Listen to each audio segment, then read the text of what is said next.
George's friend Allie really flipped for flips, even when she wasn't doing the flipping. Did you see that? Yeah. The annual gymnastic tournament was right up Allie's alley. Next year, that's gonna be me. Here comes another one. The gymnastic tournament was for gymnasts of all ages. There were girl gymnasts and boy gymnasts. And a bug gymnast?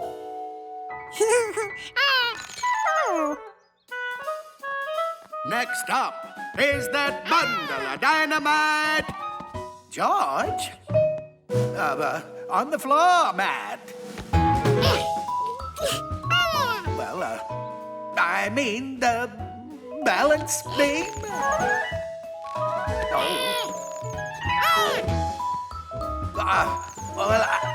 I guess I mean the uneven parallel bars.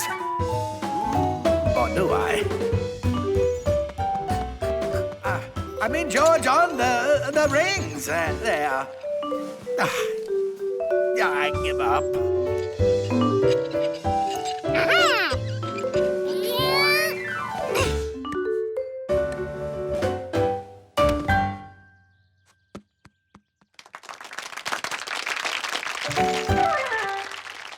You! He didn't mean to disrupt things. You are a natural-born gymnast. You've got to come to my gymnastics class.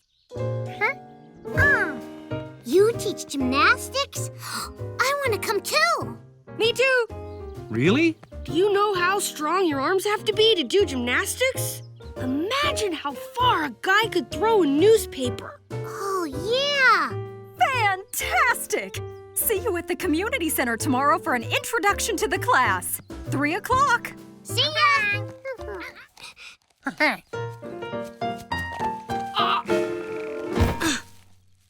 Maybe you should do abominable exercises. They make your muscles stronger. Yeah. 8, 9, 10. 1 more than 10. 2 more than 10. Now, we need a pommel horse. That was going to be a tough one. It'd have to be the right height. Too short. Too tall.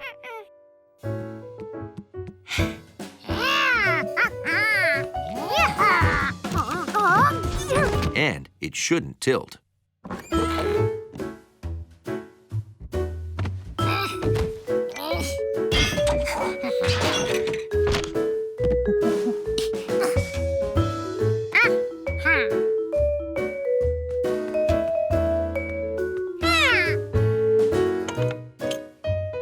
Once George had a handle on things,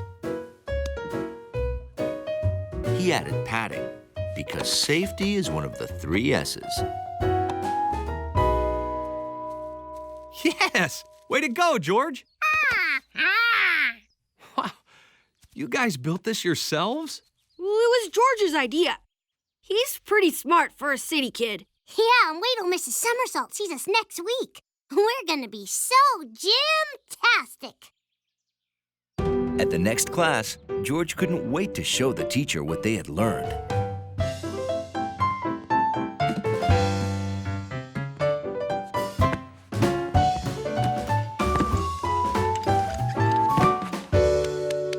You guys are amazing!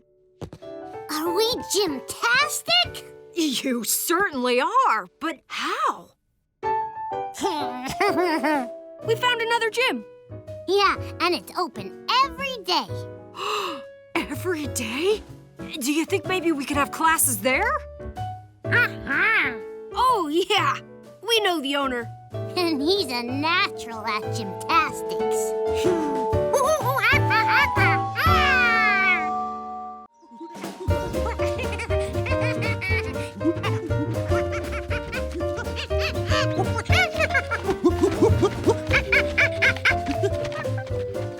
was George's first spring day back in the country.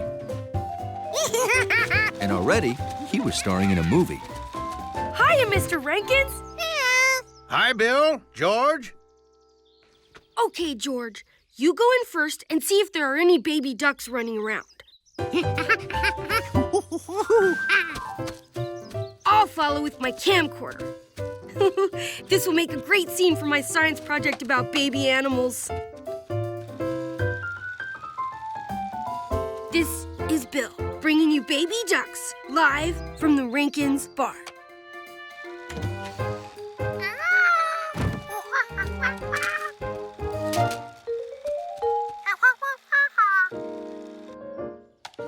Hey!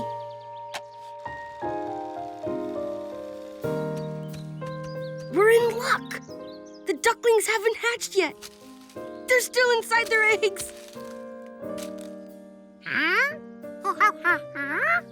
Sure, George. Look. You and me and other mammals come into the world as babies.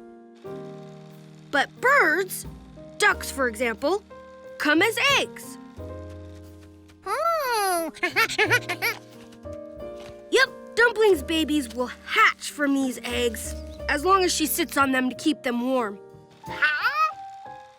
Sprouts on her, George. If she doesn't sit on them, they'll get cold and never hatch. Oh, my battery died. I'll have to get another one. Don't let the eggs hatch without me, okay?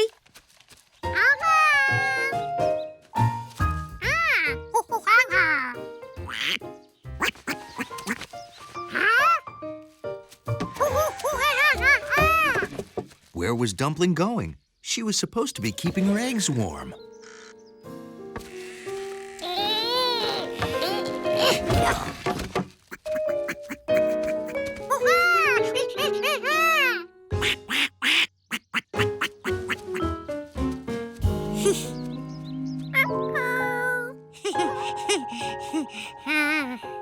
This I've got to get on tape. Bill here bringing you a first. A city kid sitting on a nest of duck eggs. George, why are you sitting on a nest of duck eggs?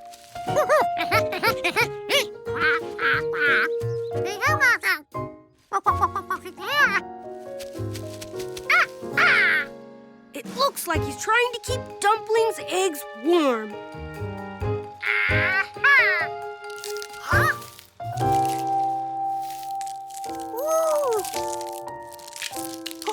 Wow. I don't believe it. A duck is hatching right before my very eyes. On camera. Mr. and Mrs. Rankins, you don't want to miss this. Your ducks are hatching. We'll be right there. Hooray for the dumpling! Oh, I should get this on tape. You're watching Dumpling Duck saving her baby like only a mother duck can.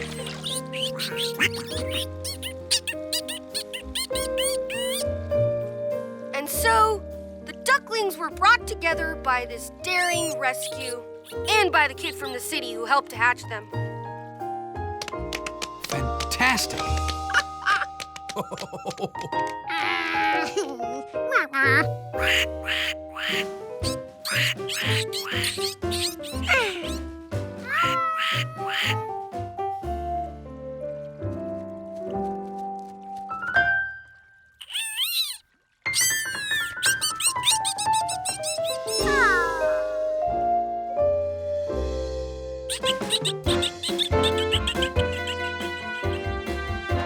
This is Bill and the City Kid. Bringing you one totally happy ending.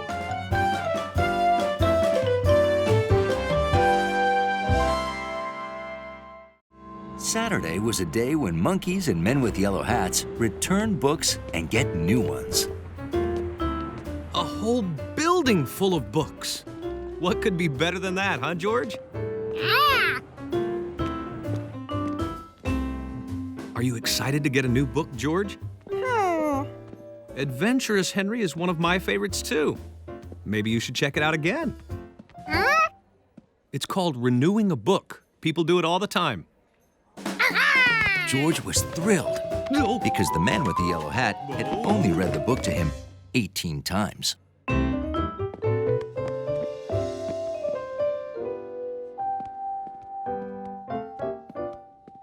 That's strange. I don't see the librarian. Mrs. Dewey? Huh. I'm right here. Oh, there you are. Sorry for the mess. My work keeps stacking up. George would like to renew a book, please. I sure wish I had someone to help out today.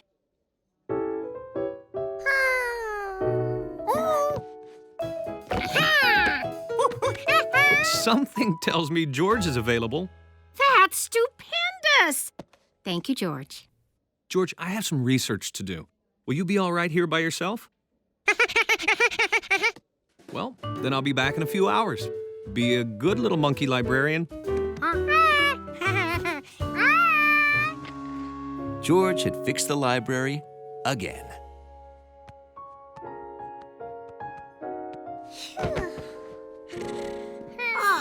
George, what happened? The books are all messed up. Come here, I'll show you. This is where all the outer space books are supposed to be, but instead you've got bunny books, train books, bug books, pink pony books. Where are all the outer space books? George tried to explain to Steve how he had organized all the books.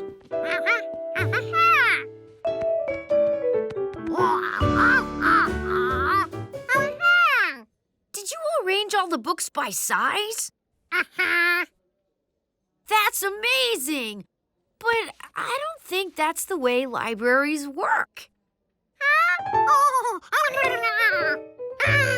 See, outer space books are supposed to go on this shelf, and books about dinosaurs go on that shelf, and all the other books, I don't know where they go.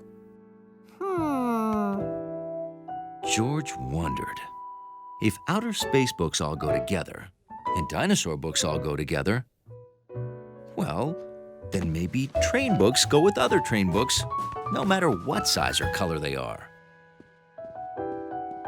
Yeah, train books probably go together. Hey, I get it. Maybe all the books are organized by subject. Cool. Yeah, you've got a lot of rearranging to do. But don't worry, I'll help. We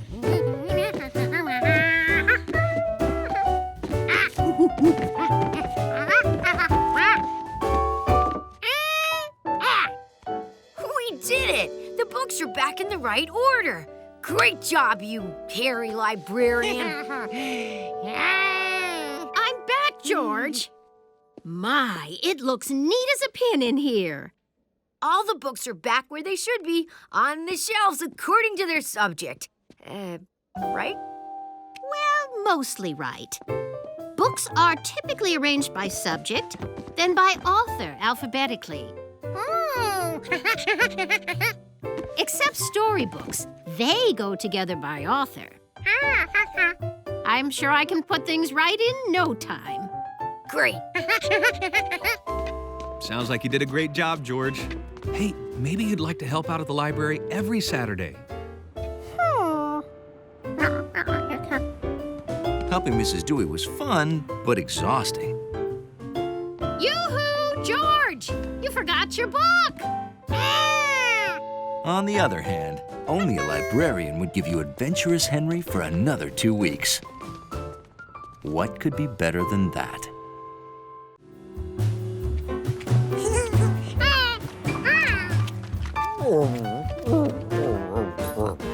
There are those who appreciate a clean lobby. And then there's George. Okay, go straight in and run a bath, George.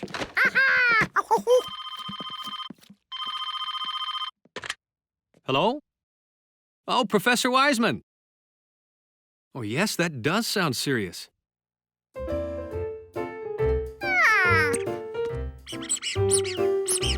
Only one octopus?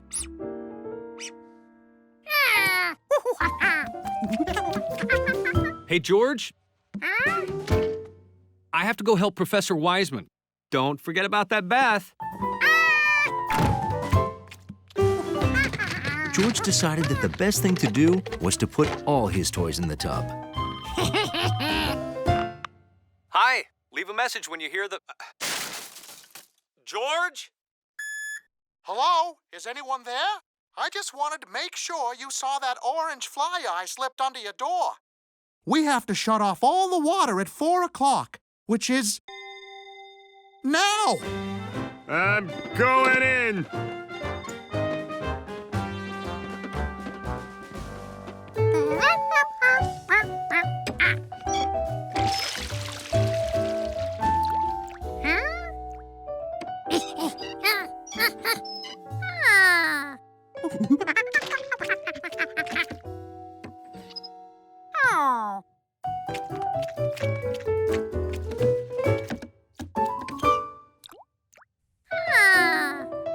George couldn't believe it.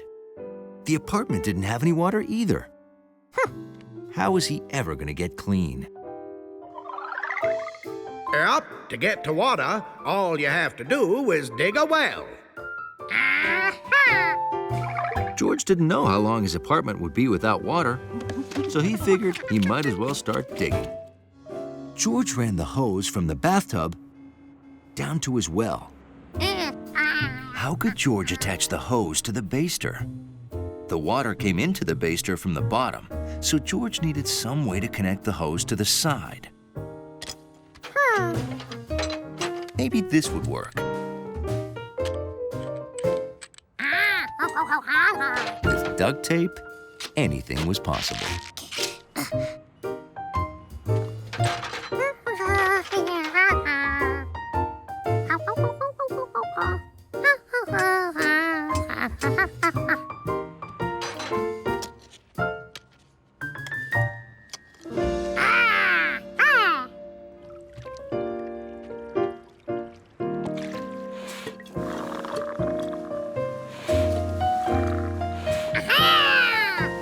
It worked. The water was going up the straw. At this rate, George would have his bathtub filled in no time. Except the well was out of water. George had to dig a deeper hole.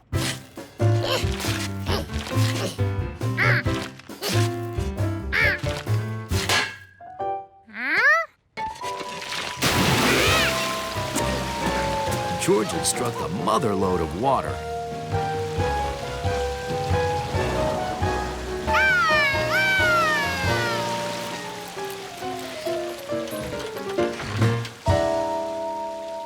Water spurting up 20 feet in the middle of the city? Not a good sign. See, the whole reason we turned the water off was to figure out why we were losing pressure. Turns out the water main leading to the building had a crack in it. I still don't know how George discovered the water main or the crack, but it's a good thing you did. Well, I have to say, George, you haven't looked this clean in days. When you take a bath, you really take a bath.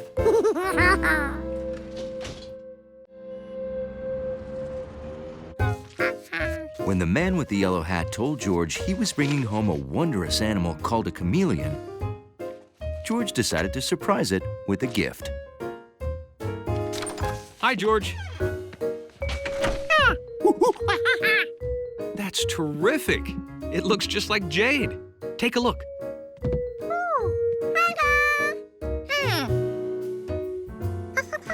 Yeah, Professor Wiseman and I rescued her when she lost her jungle home. She's, there. See? Huh? Look, she's changing color. Ooh! Chameleons can do that. See, she's usually green like her jungle surroundings, and that's why we named her Jade. But under the sun's rays, she got warmer, and that made her change color. Watch. Chameleons change color when the temperature changes. And sometimes when their mood changes, too. Anyway, today Jade will get a new home at the zoo. That is, if I can convince Dr. Chroma that she's the kind of rare chameleon he's been looking for. Yep, I've already prepared my speech. Now I just need to pick up some posters. Hey, do you want to feed Jade while I'm gone? Oh, great. Her food's on the table. Just drop in a few pieces and she'll do the rest. Thanks, George. Bye-bye. George had left the cage open.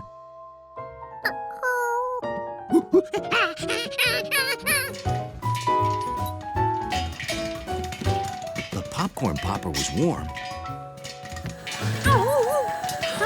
But Jade wasn't there. The vegetable barbecue also had heat, but it didn't have Jade.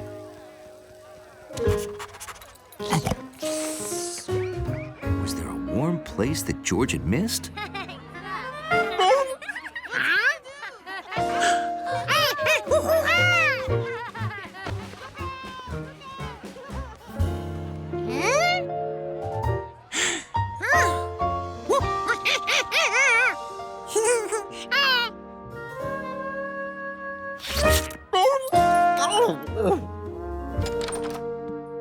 Now all George had to do was put Jade back in her cage.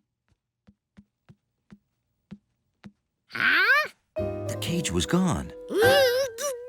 That meant that the man had taken Squeaky to the zoo instead of Jade. Hey, George, what's the rush? Sounds exciting. Well, hop on.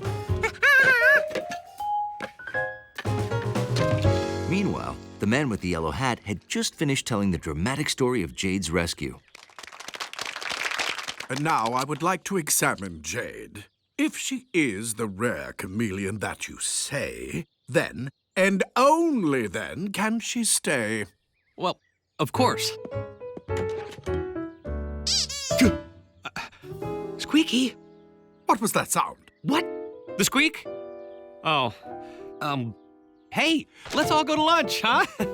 I don't know about you, but I'm starving. The chameleon, please. Show me the chameleon. Oh, okay. George? Let me see. Well, it's... perhaps... Yes! This is the chameleon we've been hoping for! Oh, welcome, Jade, to the zoo.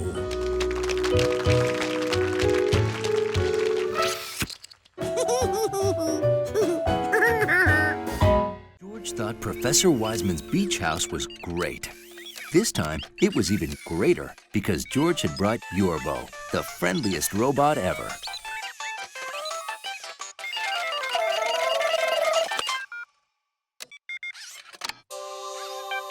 Searching, searching, searching. Item found. Yorbo is great, yes?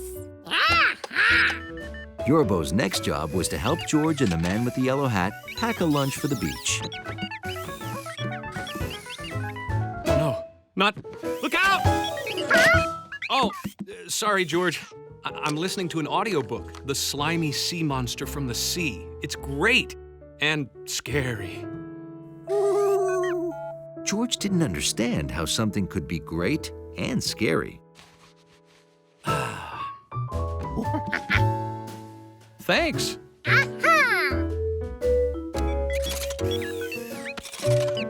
Now, are you ready for a long hike to the beach? Ta-da!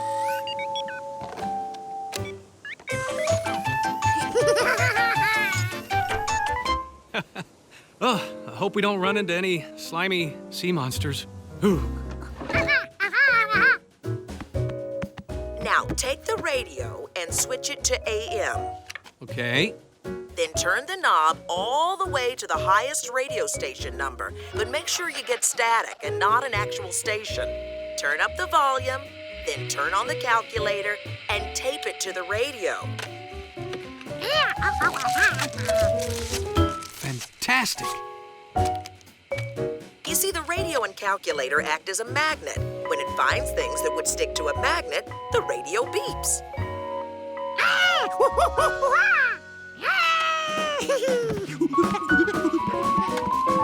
That's amazing. I can't believe you knew that. Well, how do you think I won first place in my second grade science fair? George was confused. He had already searched half the beach.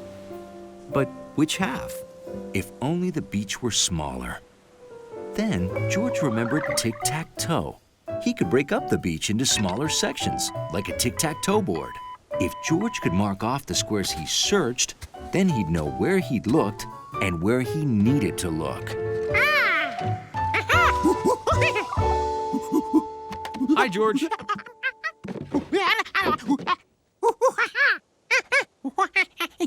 You want to make a grid to help you keep track of your search? Oh, great idea, George.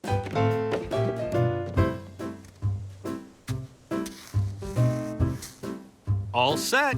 Let me know if you need anything. If George searched every square, then he'd be sure to find Yorbo. In square number 4, George found a trumpet. In square 6, George found a front grille to a '57 Cadillac. But by square number 8, there was still no sign of Yorbo. No luck, huh?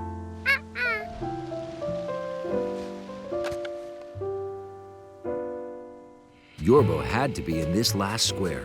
He had to.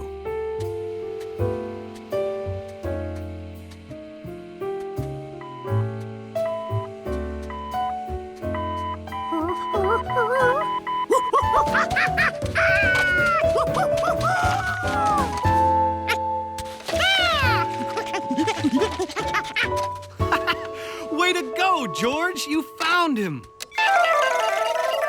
Yorbo is great, yes?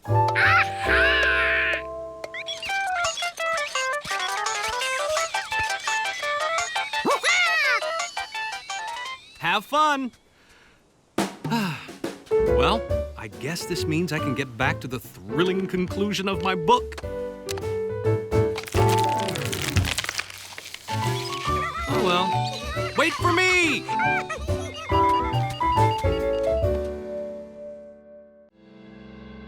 On sunny, snowy days, No!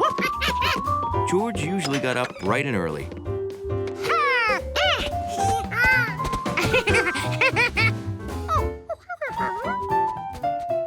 But this day, he discovered that Bill had gotten up even brighter and earlier. Hey, George!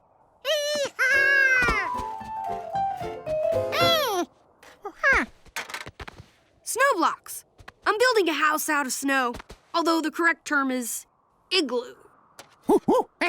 Yep. I'm trying to earn my Sprout badge in winter camping. And to do that, I have to build an igloo and sleep in it overnight. Ooh. Suddenly, that was exactly what George wanted to do. Build an igloo and sleep in it, just like Bill. You want to help me?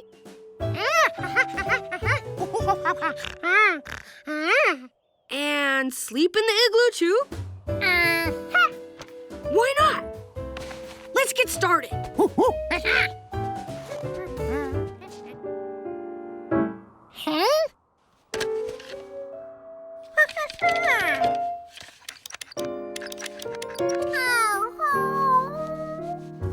George had really wanted to spend the night in an igloo.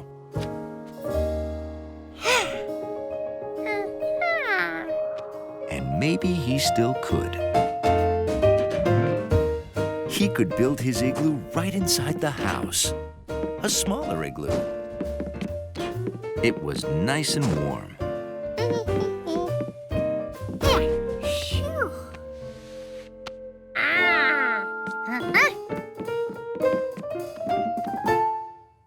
George figured he'd better turn down the thermostat so his igloo wouldn't melt.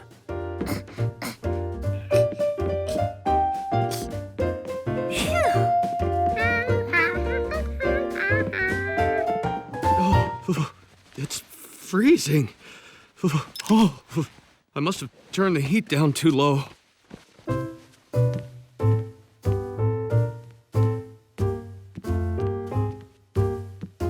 Wow, the heat is off.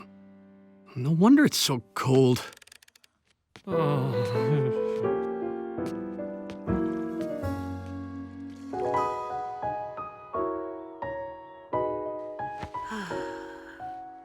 7 o'clock. The badge is mine. Ow! We did it, George. Uh-oh. George?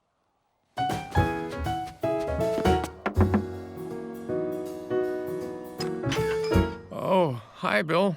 Are you sitting down? No. Okay, I don't want to alarm you, but George is not in his igloo. Don't worry. He's probably upstairs and... What? Oh, boy. George!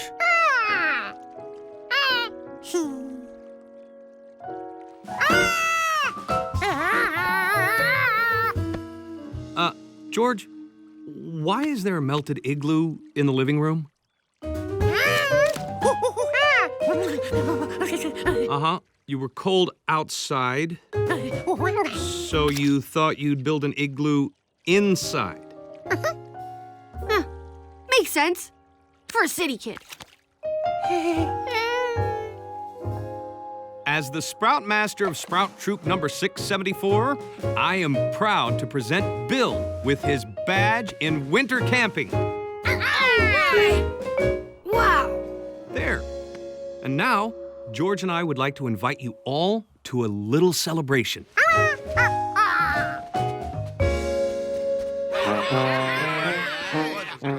George's igloo might be too cold for sleeping, but it was just right for a party. Hey, George. Got any ice for the punch?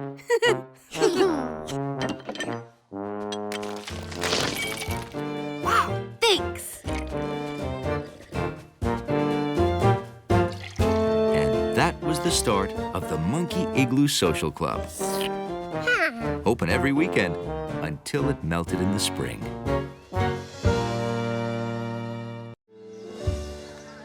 George thought it was a great day for the county fair and sheep competition. Oh, I'm so excited, George. Grandpa's in the sheepdog competition. Ooh. And he's not even a sheepdog. Oh. Let's hurry. It's almost time for the final round.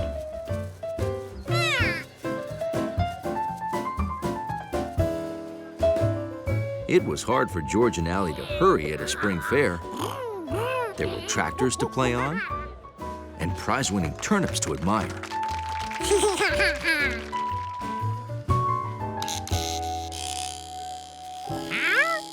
There was even a barber shop for sheep.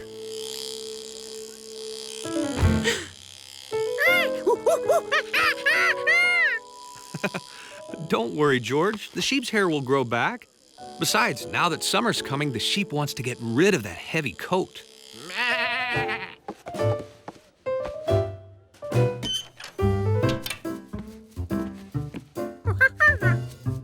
George figured all that sheep hair was being taken to a trash can, but the farmer had other plans.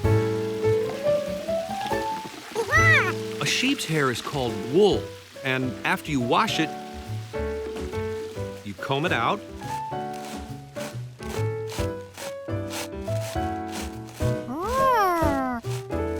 and dye it,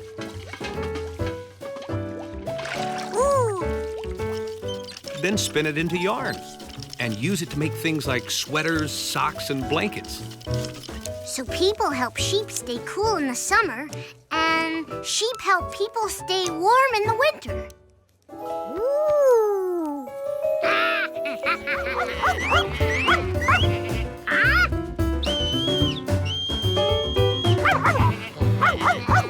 Wrong guess.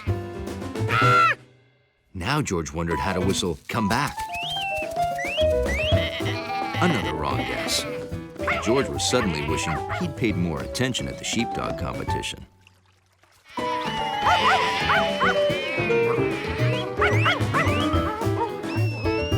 tried every whistle he could think of to get Bo to turn the sheep around. None of them was right. Been a slow day today.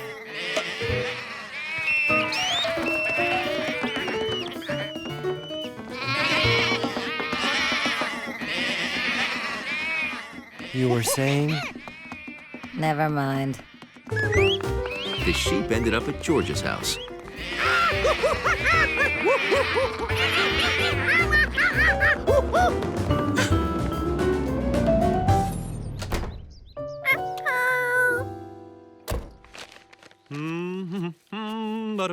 Hi, George. Anything interesting happen while I was gone?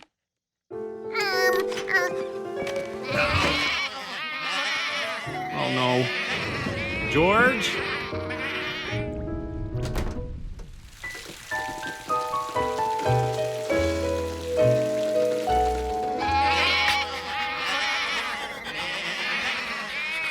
Don't worry, Mr. Rankins. Yes, we have your sheep, and they're all safe. George, could you get those sheep away from the tuba? Go on, go on. Boy, am I grateful. That storm blew a bunch of trees down in the pasture. If George hadn't found shelter for the sheep, they might have gotten hurt. Huh? You hear that, George? You're a hero, monkey. We went to a friend's to get a thank you gift. Allie knew just what you wanted. Wool! And lots of it. We can dye it any color you want. I'll teach you how to knit. You'll have a new scarf in no time. And that was how George not only made a new scarf for himself, but also one for the man with the yellow hat. A long scarf. And I think you picked the right color. Today was a busy day at George's apartment. Professor Wiseman was coming to dinner, and the man with the yellow hat wanted everything to be just right. I have an idea. Why don't I finish getting the apartment ready and you go to the store? Great. Let's make a list. Okay, I need carrots for my famous carrot cake.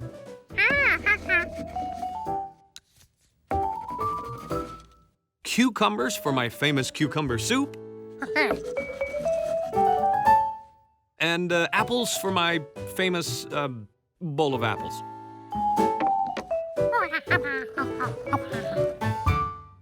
Here's a bag and some money, George, and have fun. Bye-bye. It is eggplant. So what did you put in the carrot cake?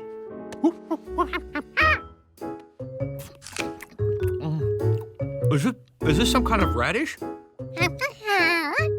Radish cake and eggplant soup and a smelly fruit bowl. Interesting. George couldn't understand it. How could something that tasted so good in the store taste so bad in the soup? I'm sure you could make a good soup with eggplant, but this was a recipe for cucumber soup. Well, we still have, 10 minutes. Oh well, I guess we should just order takeout. Huh? Ooh, yeah! Where are you going? George?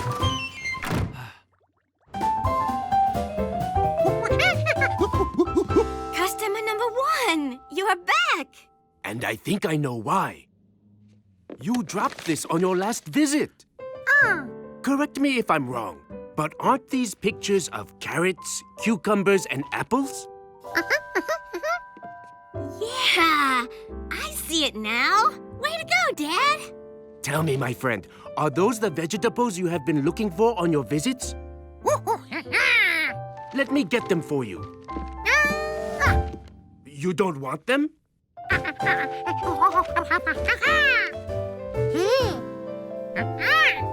Ah.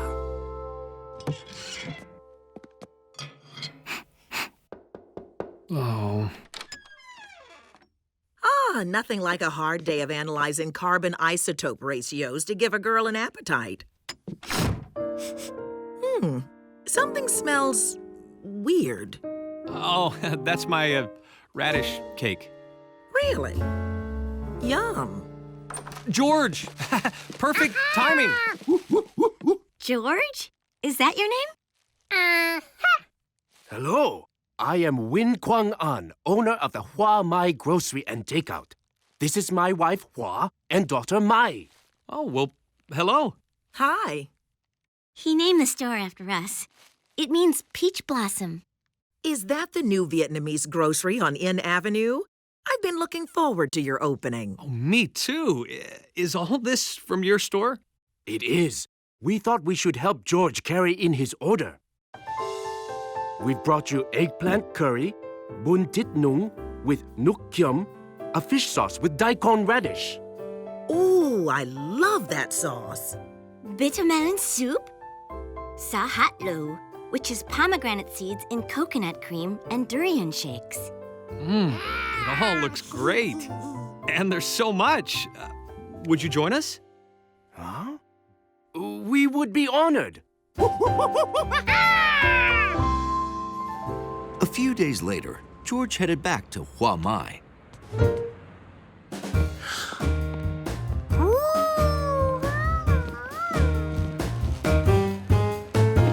Here you go.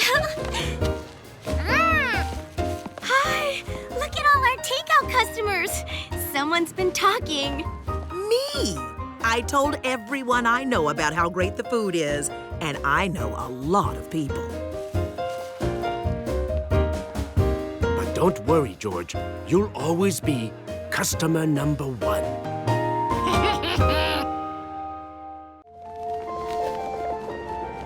In spring, good gardeners can't wait to get things growing.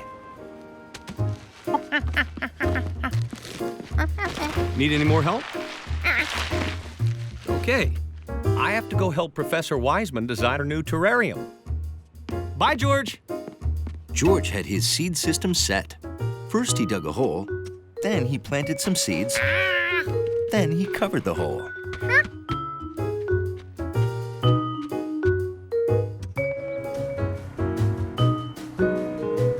I heard a guy named Quixote opened a new bakery up ahead. Hungry? It was the biggest pinwheel George had ever seen. Pretty neat, huh? It's a windmill. Ooh. Yup. It grinds my grain for me.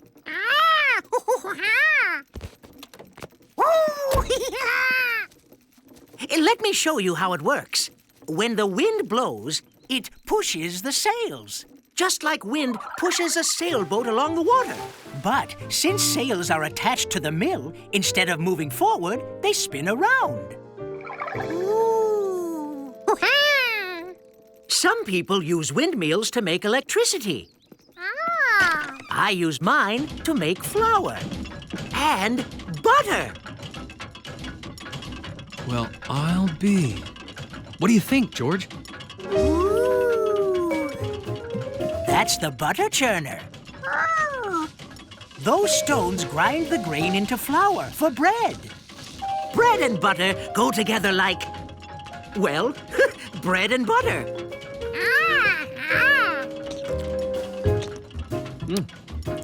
That is pretty amazing. My windmill? Oh, no, your butter. I didn't know a windmill could do that. Oh, you could use a windmill to move just about anything. Yes, this one's a pepper mill.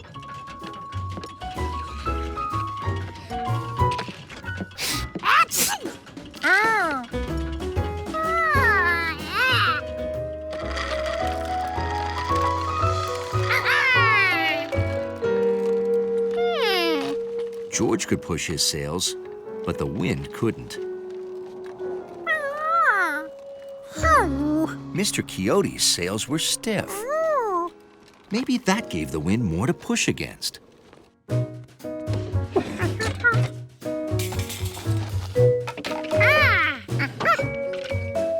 So George made his sails stiff.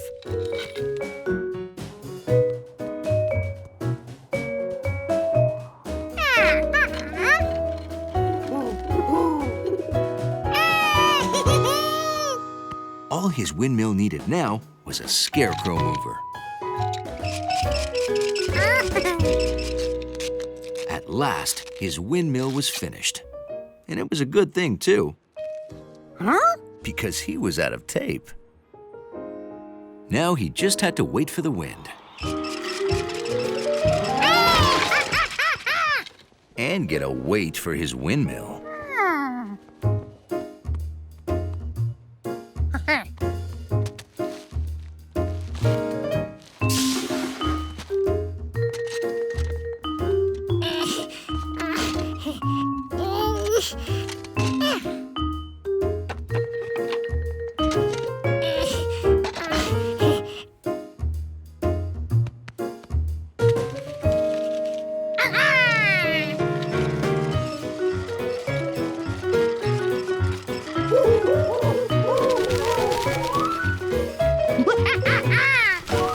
George had done it. He'd made his scarecrow move. But he did feel bad for Compass and his friends.